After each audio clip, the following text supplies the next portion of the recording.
Coming back to what we know from the Babylonian Chronicle.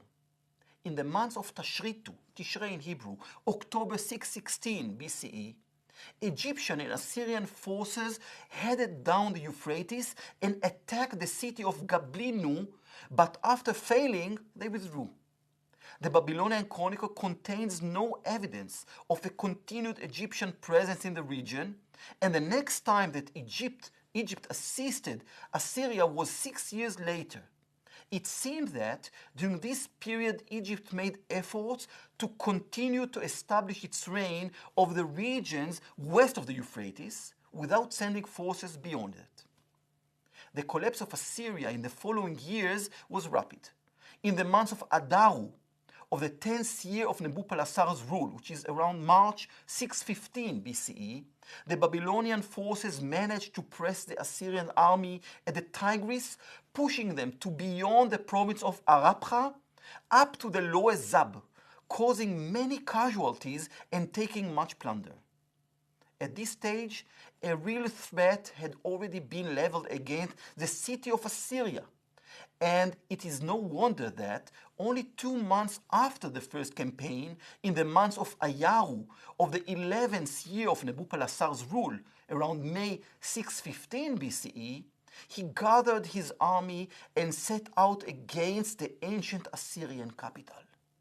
Approximately 1 month later, during the months of Simanu, Sivan in Hebrew, June 615 BCE, when it became clear that the city would be able to hold out and that the forces of Sinshar Ishkun were due to arrive there, the Babylonian army retreated down the Tigris toward the city of Takrit.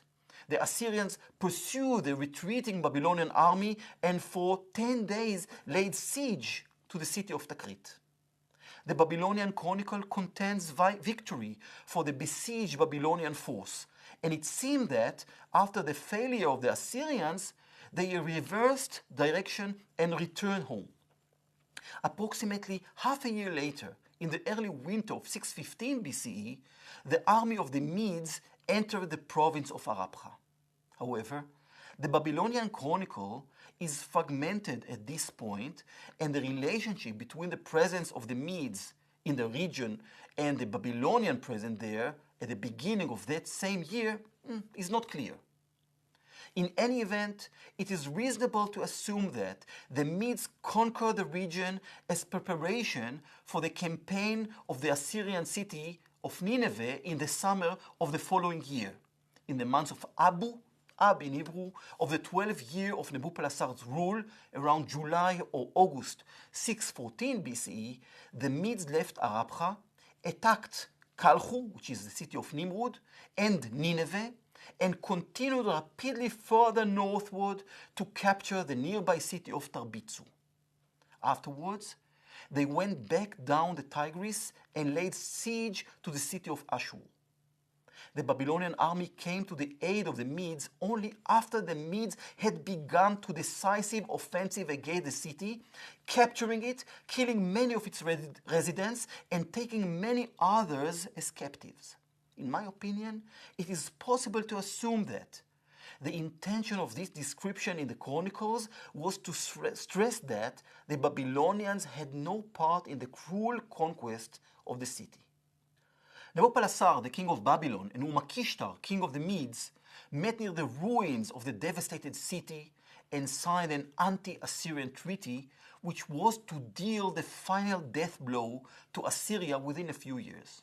Nevertheless, the Assyrians didn't concede defeat, and their last attempt to resist Babylon took place in the 13th year of Nebuchadnezzar's reign. In the region of Suhu, in the Middle Euphrates, which Babylon captured already in 616 BCE, a revolt began in the months of Ayaru, May or June 613 BCE. Nebuchadnezzar hastened to suppress the revolt, captured the city of Rachilu, and laid siege to the city of Anatu.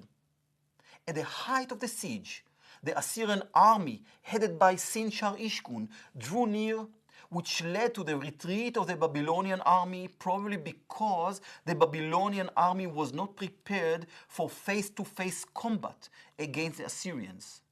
Such a battle was no longer required, because in the beginning of the 14th year of his reign, around spring 612 BCE, Nebuchadnezzar and his army headed toward the Tigris.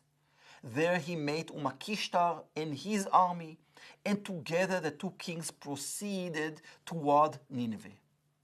They laid siege on the city in the month of Simanu, June 612 BCE, continuing through the months of Abu, August 612 BCE, when the walls of the Assyrian city were breached and it was conquered and brutally destroyed.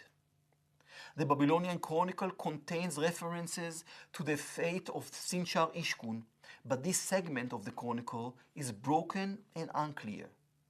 The battle ended on the 20th of Ululu, around September 14th or 15th in the year 612 BCE, when Umakishtar returned to his country. Nebuchadnezzar sent his army to the northwest in order to get some more plunder and captives. But meanwhile, the last Assyrian king, Ashur-uballit II, ascended the throne in Haran, and although he surely demanded possession of all the territories of the kingdom, at this stage Assyria had, in fact, ceased to exist. In the month of Du'uzi, Hebrew Tammuz, of the 15th year of Nebuchadnezzar's reign, around June-July 611 BCE, the king of Babylon and his army headed for the upper Euphrates and the Balich River, where he established his rule up to the border of Haran. Thus, the Babylonians prepared the ground for a campaign against Haran, and this campaign, joined by the Medes, was held in the early winter of 610 BCE, after a 5-month period in which Nebuchadnezzar spent with his army in Assyria to ensure the stability of his rule there. The Medes Babylonian army threatened Ashur-uballit II and the Egyptian army that came to its assistance. The Babylonians laid siege to Haran, and during the winter of 610 BCE and the beginning of 609, the last Assyrian center capitulated. In the months of Adaru, around March 609 BCE, Nebuchadnezzar was able to return to Babylon, leaving a garrison in Haran and in other cities along the Balich and the Euphrates. The Egyptian presence in Haran that year is worthy of some attention because, after Ashur-uballit established there his alternative capital, Egypt found it easier to help him to confront the attacks of Medes Babylonian army. Furthermore, Assyria's end already seems real and concrete, so that if Egypt wished to avoid direct engagement with the forces rising from the east, it had to try to provide Assyria with necessary assistance.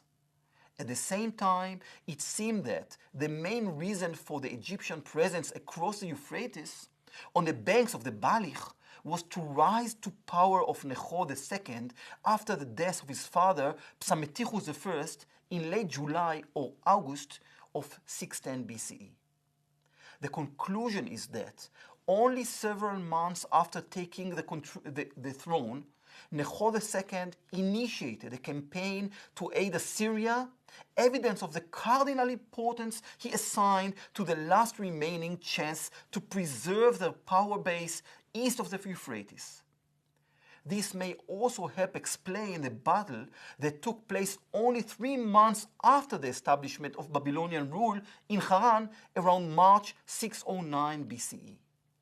According to the account of the Babylonian Chronicle, Ashur-uballit, supported by a large Egyptian army, attacked Haran in the month of Tammuz of the 16th year of Nebuchadnezzar's rule around June-July 609 BCE. This was a desperate attempt by the Assyrian king and his Egyptian allies to retake a foothold on the banks of the Balich, during which he laid siege to the Babylonian garrison stationed in the city.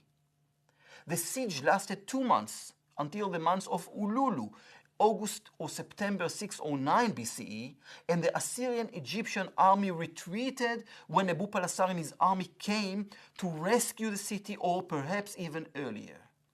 This is the last time that Assyria is mentioned in the Babylonian Chronicles, and the former empire disappears from the stage of history. After Assyria's disappearance, direct contact was created between Babylon and Egypt, and an era began during which the two empires struggled for control of the entire Fertile Crescent. Before reconstructing the main events of this period and considering the consequences and significance of this struggle, it is important to understand the two powers: the Egyptian Empire during the 26th dynasty and the Babylonian Empire of the Neo-Babylonian period, the age of the Chaldean dynasty.